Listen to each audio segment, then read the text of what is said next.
Vamos lá. Uma vez, isso é especial para quando faz Bachur, porque eles gostam dessas ideias. Uma vez, uma senhora, ela foi falar com o rabino, ela entrou para falar com o rabino, e ela falou que ela estava com uma tremenda dor de cabeça. Com muita dor de cabeça, rabino, por favor, me ajuda. O rabino falou, por favor, sente-se, vamos conversar, o que está acontecendo? Ela começou a falar da dificuldade que está manter a casa dela, a família, como as contas estão chegando e está muito difícil a questão financeira da casa. E ela falou, além de tudo, também essa dor de cabeça terrível. E as crianças que também estão assim, se comportando de uma forma muito difícil de disciplinar. Começou a falar todas as suras, como o pessoal fala, né? Reclamar da vida, e falava, dificuldade com a vizinha, com o marido, com a sogra, e falou. Depois de um tempo, uma hora, ela reclamando da vida, ela falou, rabino, o senhor é um homem muito santo. Só de eu estar aqui na sua presença, a minha dor de cabeça passou, curou, sarou. O senhor é um homem santo. O rabino falou, não é bem isso. A sua dor de cabeça não é que ela curou, ela passou, agora de você ela passou para mim. Tem a nossa paraxá que estamos começando agora, a paraxá Vayikri. Vayikri quer dizer vida, né? Vayikri Yaakov Beretz Mitzrayim 17 Shana. Yaakov, ele viveu 17 anos em Mitzrayim. Nós sábios inclusive falam que 17 é Gematria Tov, é a mesma numerologia do número bom, né?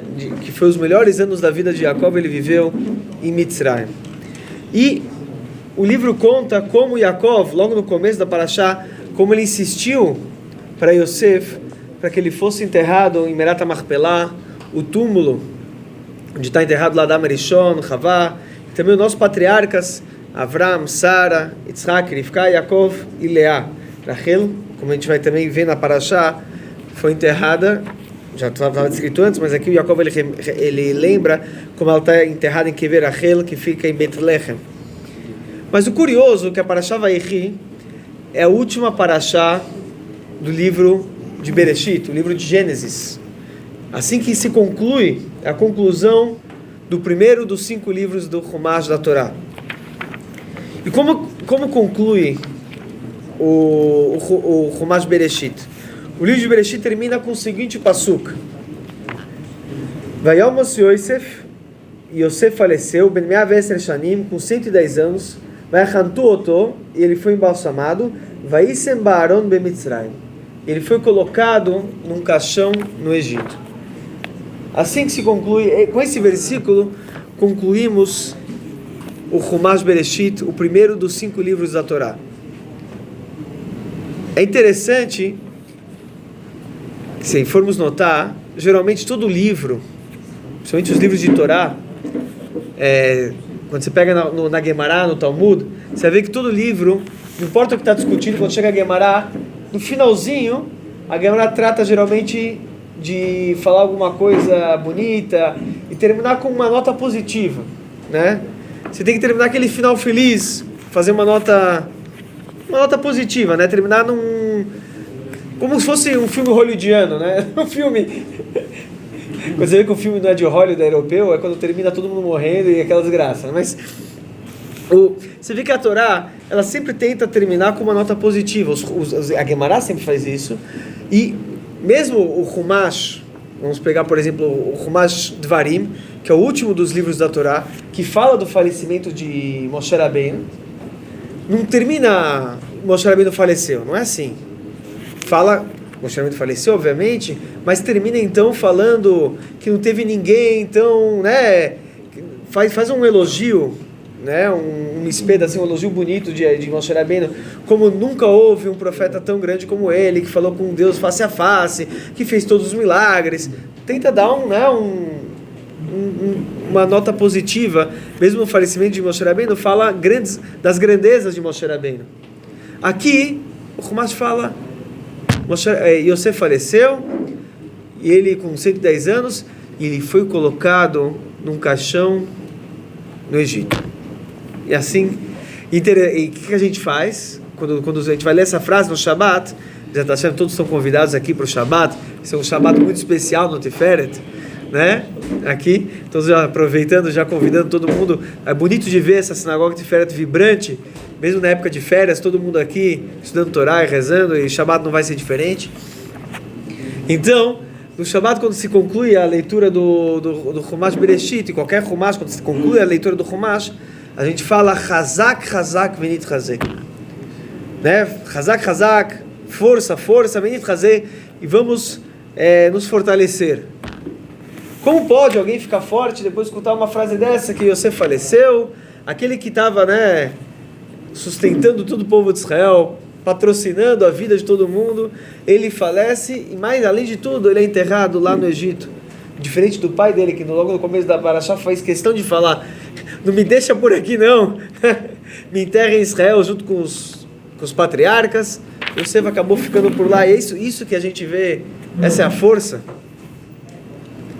essa é a nota positiva que o Chumash quer nos deixar. Tem uma história interessante, já falei algumas vezes de um personagem chamado Viktor Frankl. Viktor Frankl foi o autor, né, aquele que preconizou, o idealizador da logoterapia. Ele tinha uma filosofia diferente da filosofia freudiana, né, do Sigmund Freud. E ele foi um judeu que sobreviveu o Holocausto, passou pelo campo de concentração. E lá no campo de concentração ele criou toda uma teoria diferente da do Freud, que ao invés de você tentar buscar e trabalhar com seus traumas do passado, a pessoa tem que sempre buscar uma esperança no futuro. E a forma que ele trabalha com seus pacientes, e que ele idealizou depois de sobreviver ao Holocausto, ele fundou a logoterapia, que virou uma corrente na psicologia e a psicanálise muito, muito forte, muito grande, foi que a pessoa tem que sempre buscar uma esperança de futuro. E ele viu que as pessoas que tinham mais força para sobreviver aos horrores da guerra foram quem tinha algo para que viver, né? Então, tinha uma esperança depois do Holocausto e estava buscando, tinha alguma esperança por trás, né? Depois da vida pós-Holocausto, e estava buscando alguma coisa depois, e é isso que dava força para ele sobreviver os horrores da guerra e sair de lá são, né? Inclusive tem várias histórias, fica para outro momento, como o Rebbe inclusive apoiou, ele apoiou bastante o Viktor Frankl. Tem algumas histórias como o Rebbe mandou um shliach lá bater na porta dele uma vez, quando ele estava desistindo, porque ele tinha uma briga muito grande lá em Viena, com todo mundo seguia o Freud. Então tem uma história toda como o Rebbe mandou um shliach bater na porta dele e falar, não desista. Ele abriu a porta e falou, o Rebbe falou, ele nem sabia do Rebbe, o Rebbe mandou falar, não desista para você continuar e tudo. E naquele dia ele tinha acabado de falar que ele ia se demitir, e o dia ele estava preparando a mala para ir embora de Viena, e do nada bateu um shliach na porta dele e falou, o Rebbe de Lubavitch falou para você não desistir, você continuar o seu trabalho. Tudo bem, mas isso fica para outro. Depois tem várias cartas do Rebbe falando sobre como o Rebbe realmente apoiava essa filosofia. E é interessante que uma vez ligou uma paciente para o Viktor Frankl, uma senhora ligou para ele no meio da madrugada, falando que ela ia se matar. Ela falou que ela tinha perdido toda e qualquer esperança, estava desgostosa da vida, né? E o Viktor Frankl então ficou a noite toda. Ela ligou no meio da madrugada, ele ficou 1 hora no telefone com ela, falando para ela tirar esse pensamento da cabeça dela, para ela não chegar às vias de fato, e deu vários e vários argumentos por que ela deveria, né, acreditar na vida e continuar vivendo e lutando e não desistir de tudo e jogar as coisas para o alto e se matar, Deus nos livre, e falando como ela deveria buscar alegria em viver, etc. Ficou por algumas horas na madrugada no telefone com ela. E até que ela terminou a ligação, ele fez ela prometer que ela não ia se matar, e ela prometeu para ele, e ela não se matou, Baruch Hashem. Bom, passou um tempo, e ela aparece lá no consultório do Viktor Frankl, ela é uma paciente dele e tudo, ela volta lá, e falou, tem uma curiosidade. Eles conversaram por horas, ele deu muitos e muitos argumentos, falou, de todos os argumentos que eu te dei para você não se matar, qual foi aquele que realmente te convenceu, que depois você, o que fez te convencer que realmente você prometeu para mim, e graças a Deus você está aqui com a gente hoje? E ela falou o seguinte, nenhum argumento. Não foi nenhum dos argumentos que você me deu. Falou, não. Então por que você não se matou? Falou, o fato que você, grande professor, tão importante e tudo, né, ficou me escutando por algumas horas na madrugada, né, e tentando me convencer a viver, o fato que você estava lá me escutando, estava querendo que eu vivesse, e era um bom ouvido, um ouvido atento, né, atencioso para minha dor, isso que me fez prometer para continuar vivendo e não me matar. O fato que tem alguém que está disponível para me escutar. Então, no mundo que tem alguém que está preocupado de verdade comigo, esse mundo eu quero viver. O Rebbe falou numa Sihá, na Parashá de Vayechi, ele falou o seguinte, o Rebbe disse que o povo judeu, nesse interim, estavam agora, já estavam no Egito, no Mitzrayim, e depois do falecimento de Yosef, eles estavam entrando agora numa fase que ia ter muita dor, muita tristeza, ia começar a escravidão, ia começar a galuto, o exílio ia começar a pegar. É interessante que, na verdade, isso o Viktor Frankl também ele fala, toda vida tem dor. Não existe vida sem dor. Pessoas também às vezes têm uma vida, um pensamento muito utópico da vida, né, fantasioso, que a gente vive dos filmes hollywoodianos ou de livros de ficção científica, aquele negócio de viveram felizes para sempre. Isso não existe. A pessoa vem para o mundo e ele vem enfrentar uma dor. No mundo tem muita dor. A primeira coisa que o bebê faz quando nasce é chorar. Né? Se não chorar, batem nele para que ele ter certeza que ele chore. Então você já começa no mundo, entre aspas, sofrendo. Mas não é só de dor e sofrimento que tem o mundo, mas não existe vida sem dor e sem sofrência. Isso faz parte. Se você não sofre, não tem dor por alguma coisa, você não está nem vivendo. A vida é enfrentar desafios, é enfrentar dor. Isso faz parte da vida. Então, o que o primeiro Humash Bereshit, ele está querendo nos ensinar, concluindo com o livro, é como enfrentar essa dor, né? Essa dor que vai vir, inevitavelmente, está chegando, né? Tava para chegar. Então, explica o Humash Bereshit, ele conclui falando, Yosef, ele ficou lá enterrado no Egito, em Mitzrayim. O Yosef, ele estava falando, o que Yosef diz logo antes de falecer? Esse é o penúltimo passuco. Qual é o penúltimo passuco do Humash Bereshit? Vayashba Yosef et bnei Israel, Yosef fez jurar aos filhos de Israel, lemor, dizendo, Pakod ifkod Elokim etchem velitem et atzmotai mizeh. Que Deus, ele vai lembrar de vocês, e vocês devem levar, então, o corpo de Yosef, junto com os judeus, para fora de Mitzrayim, na redenção. O fato que Yosef foi enterrado em Mitzrayim, ele estava falando, eu estou junto com vocês no Egito, no exílio, e no sofrimento e na dor. Eu vou ficar junto com vocês.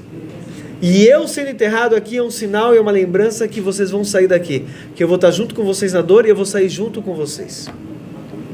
Então, apesar que sim, vai ter dor, vai ter grandes desafios, vocês vão ter que passar, saibam que eu vou estar junto com vocês nesse desafio. E prova disso vocês vão prometer e jurar que quando vocês saírem daqui, vocês vão me levar junto com vocês também. Eu vou estar junto com vocês na dor, mas também vou estar junto com vocês na redenção. O Yosef é um tzadik, e o lugar onde está um tzadik, o Rebbe falou isso chorando, inclusive. O Rebbe, quando falou essa sihá, ele falou isso chorando. Ele falou, ele estava falando, se referindo ao Rebbe anterior, o sogro do Rebbe, falando que tem o mesmo nome de Yosef.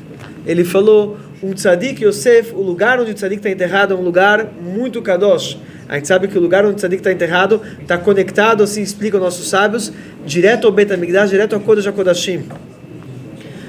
É um costume, inclusive, quando você pode fazer, como que se cumpre hoje em dia, aliar a regra, como se sobe hoje em dia para o Bet HaMikdash, na época do exílio que não temos o Bet HaMikdash, uma das formas de você cumprir aliar a regra e ir para o Shalosh Regalim, é realmente ir para o Oel, para o lugar onde está enterrado um grande tzadik.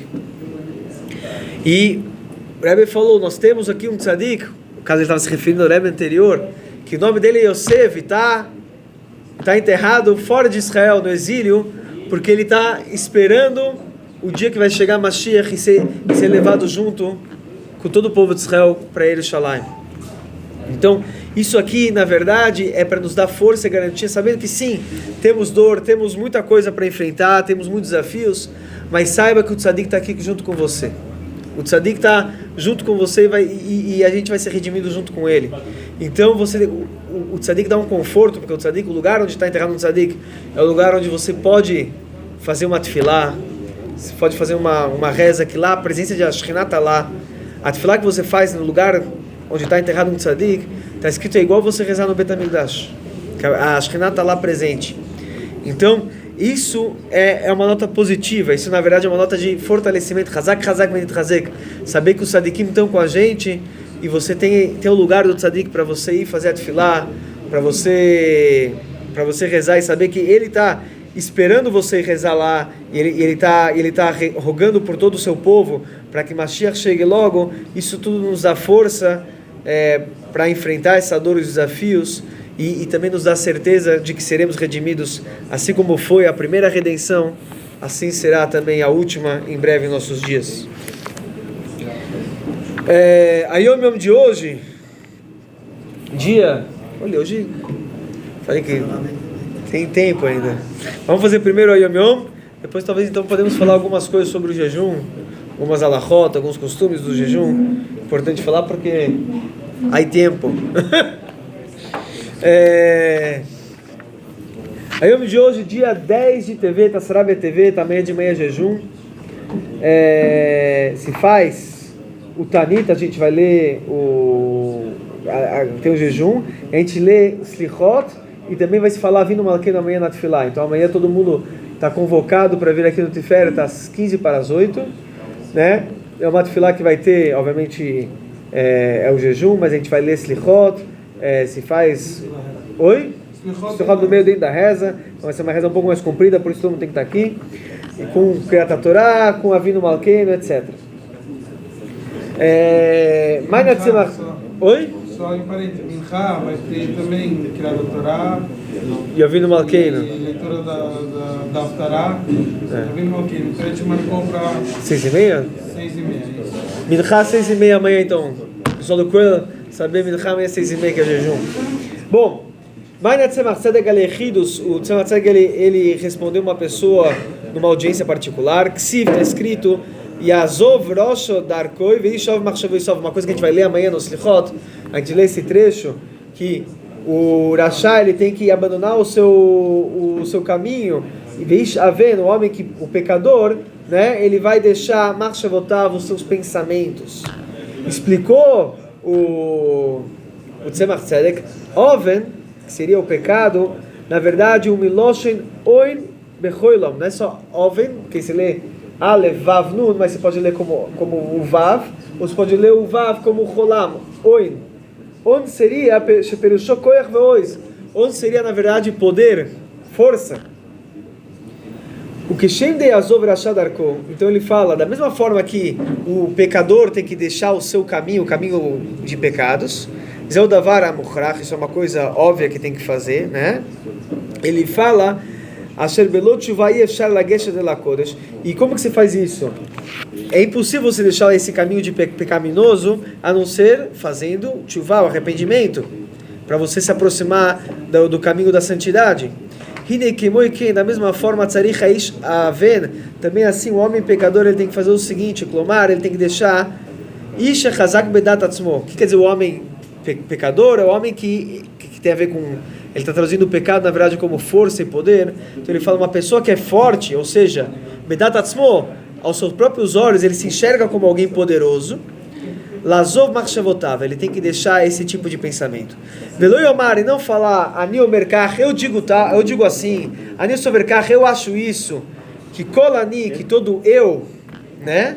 Metziut hu, isso na verdade é uma forma de orgulho, de você se achar alguma coisa, né?